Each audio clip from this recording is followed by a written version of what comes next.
O ano de 2018 foi um ano de maior tranquilidade para Portugal. O país está a restabelecer de uma forte crise e de uma longa permanência das instituições internacionais.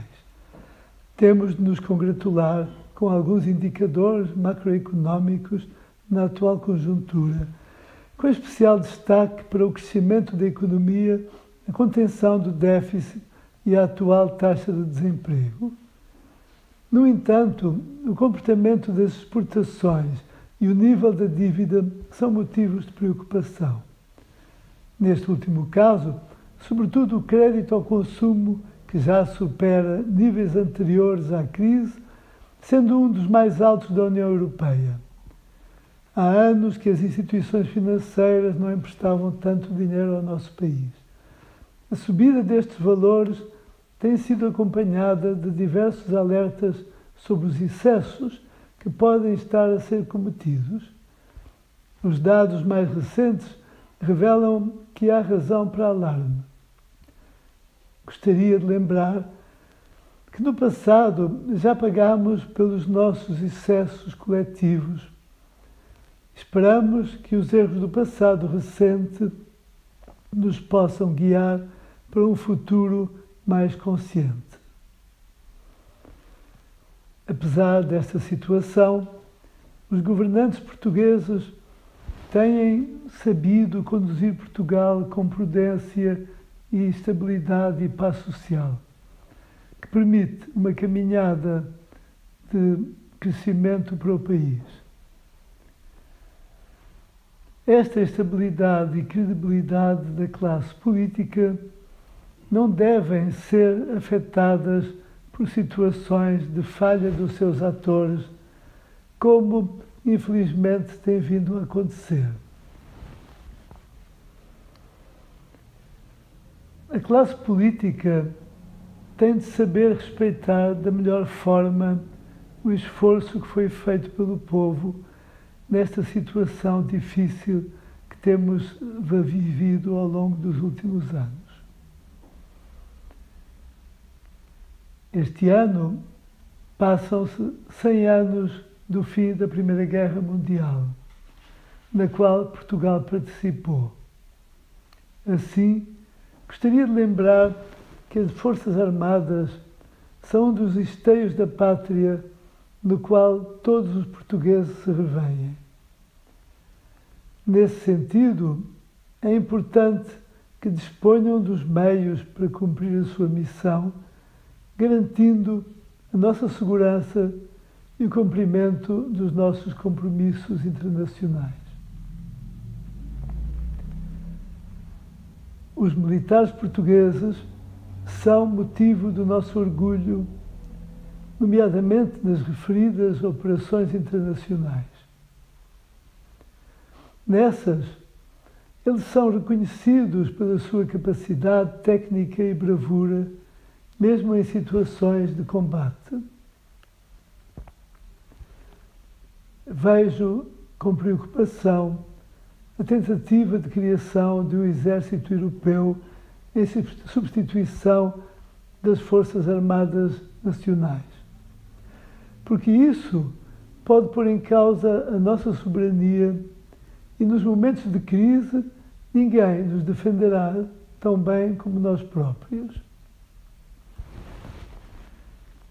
O rei é, por definição, não só independente e situando-se acima dos partidos políticos, como deve simbolizar e defender os valores que fazem e moldaram e fazem parte da essência de Portugal, da sua história quase milenar e da natureza do seu povo.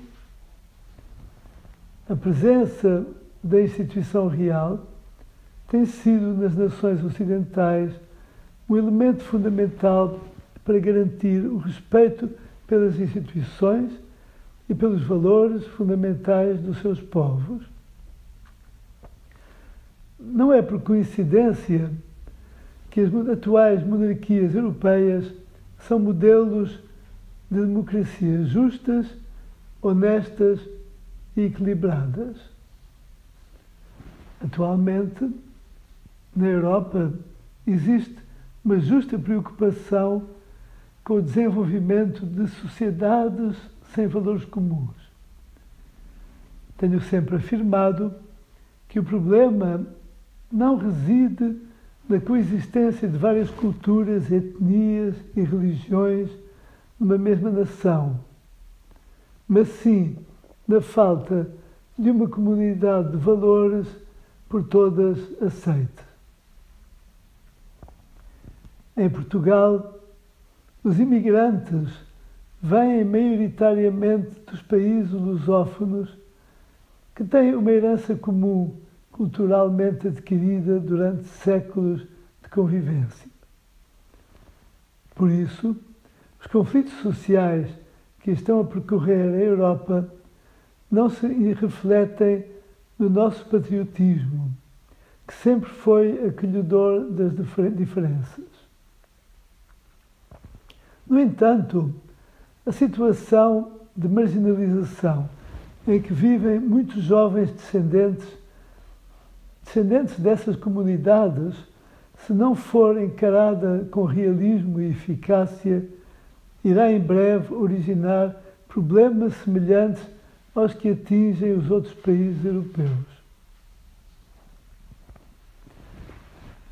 O maior atentado contra a nossa identidade cultural a que estamos a assistir há já alguns anos é relativo à família. Pretende-se destruir de forma sistemática, organizada e permanente essa base fundamental da nossa sociedade e da nossa civilização. A chamada política dos géneros, o modo tendencioso como o ensino oficial é orientado no sentido de promover a aceitação de comportamentos que ignoram e destroem o homem e a mulher como peças fundamentais da família e da sociedade. Isso tem como objetivo destruir o que fundamenta a existência da nossa sociedade. Destruindo a família, essas políticas parecem agora complementar esse processo de arrasamento com os atentados contra a história. Veja-se a recomendação feita há dias pela Comissão Europeia contra o racismo e a intolerância para se, entre aspas, repensar o ensino da história em Portugal, tendo em conta o que se terá passado nas ex-colónias, fecha aspas. Também contra outros elementos defensores da estabilidade das sociedades. Veja-se o que está a passar com a clara tentativa de ataque e destruição da imagem das Forças Armadas. E segue-se, indubitavelmente, o ataque à religião, à cultura cristã, que informam a natureza das sociedades ocidentais e, claramente, da sociedade portuguesa. Desfeitos esses valores e tradições, morrem as sociedades. E o que vem a seguir? Não há que puxar muito pela imaginação para se perceber. Gostaria, no entanto, de salientar que este é o Ano Europeu do Património Cultural. A motivação para defendermos o nosso património cultural deve ser uma ação permanente para valorizar a nossa qualidade de vida e para que as futuras gerações possam usufruir dele.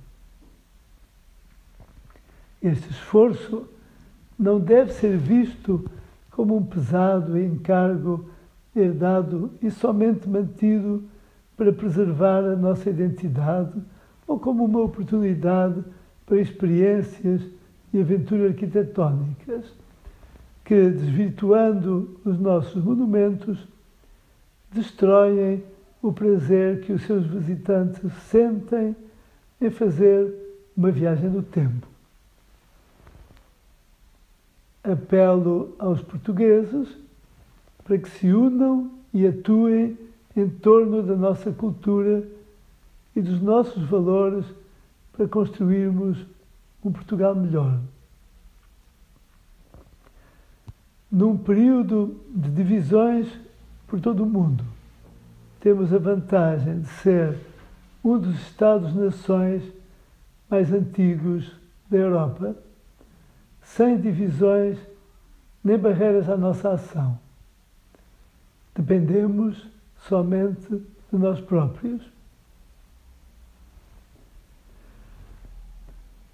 Quero saudar a eleição por Sua Santidade o Papa Francisco de portugueses para cargos e missões importantes na Igreja, como é o caso do Cardeal Dom António Marto e do Arcebispo Dom José Tolentino Mendonça. Estou certo que irão promover uma atitude de diálogo entre os povos e as culturas, o que tem muito a ver com o nosso modo de ser português. Esta eleição é também um reconhecimento de que a mensagem de Fátima e a língua portuguesa alcançaram no mundo. Eu e a minha família estaremos disponíveis e dispostos a servir Portugal sempre e quando os portugueses o quiserem. Viva Portugal!